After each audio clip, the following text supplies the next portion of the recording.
I just want to share this bright idea that I learned because I've had like a good time over the weekend to recalibrate and rethink about many things. And one of the things that I focused on was how to be organized because I remember August put on her wish list that she wanted to have a copy of the book called I can't recall exactly the title of the book, but it has something to do with tidying up, the art of organizing in a Japanese way. It was written by a Japanese author, and it's got something to do with tidying up. And because I got so curious about the book, I researched about it, and then it brought me to the idea that's almost similar to that, which is minimalism. And then when I read about minimalism, it's also about a Japanese Zen. It's about owning very little things that are very valuable to your life, that are adding joy and happiness into your everyday life. And so that's what I thought over the weekend. And so that brought me to this whole idea that everything that I used to believe in, or everything that I still believe in growing up, is actually connected to that.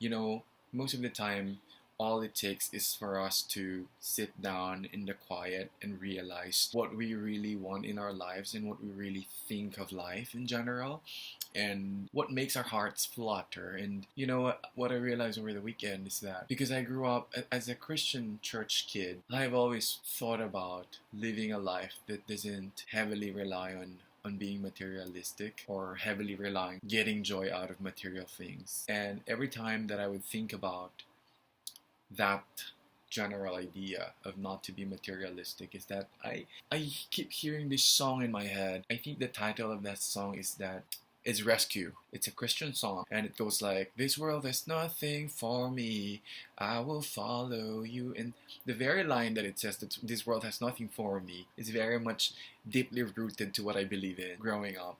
That's why I was never really into material things, and this got my detachment from material things in this world was actually proven to remain truthful and I would say patronizing in my life back to 2011 or 2012.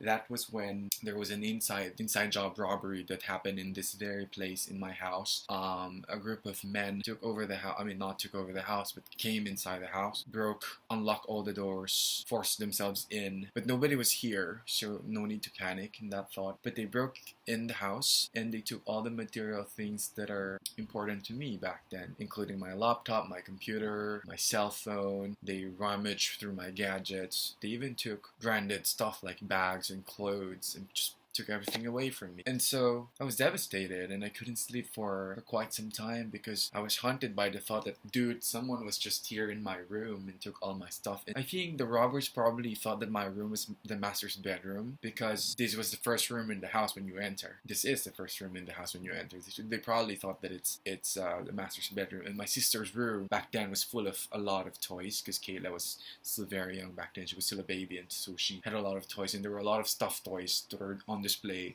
on the top bunk of her bed. So the robber probably thought that it was a child's bedroom. And the other room where the house help stays now is, well, there's nothing in there. And then on my mom's room, I don't know, probably they didn't get anything out of there, but basically they didn't get any much stuff from our place, but they just sifted through my stuff and got everything that are valuable to me. And that taught me one thing. I kind of remembered because at that time I was reading Paulo Coelho's books, and a friend of mine posted something about his thoughts on it. Was derived from the book 11 Minutes. I haven't read 11 Minutes, but it's basically, the book was about sex, but it said something bizarre, which said that nothing really in this world, nothing really belongs to you, and that applies to both material and spiritual things. I do believe, I'm not sure about spirituality, if that's something that we just borrow. Material things, basically, yes, I do agree very much so with that, because when that happened to me and my family back in 2011, 2012, I don't remember precisely which year, I realized then that nothing really belongs to you, that everything can be taken away from you anytime, and so you should never get too attached with anything. And so yesterday and today I got this decluttering. I put all my stuff away. I will try to be as minimalist as possible from now on and rethink every single detail of my life before I purchase anything, and that applies to all material things, not just clothes, but even books. I've just realized a lot of things, and I think that it's very timely because it's the ending and the beginning of a new year. So I think that I'm just on the right path into thinking, new ideas and series of thoughts in where I want to be in the following year. And I'm not a very sentimental person. I guess that works very well with me because the rule of the minimalism is that you look at things and you ponder whether it's still giving you joy, and if it doesn't, just throw them away or give them away, donate them, or give it to someone who would appreciate it better at that time, because someone else might probably need it, or someone else might derive happiness from it momentarily. So basically, that's what I'm gonna do for the rest of the year, and I think that's gonna help me with a lot of things in savings, in saving up space and everything, and I'll try to influence my family as well into doing. So that's just my thoughts for this evening before the year ends and the new year begins. Happy New Year! And I look forward to sitting down with you and discussing matters like this, intellectual conversations like this, what you think of minimalism and why you're not doing it.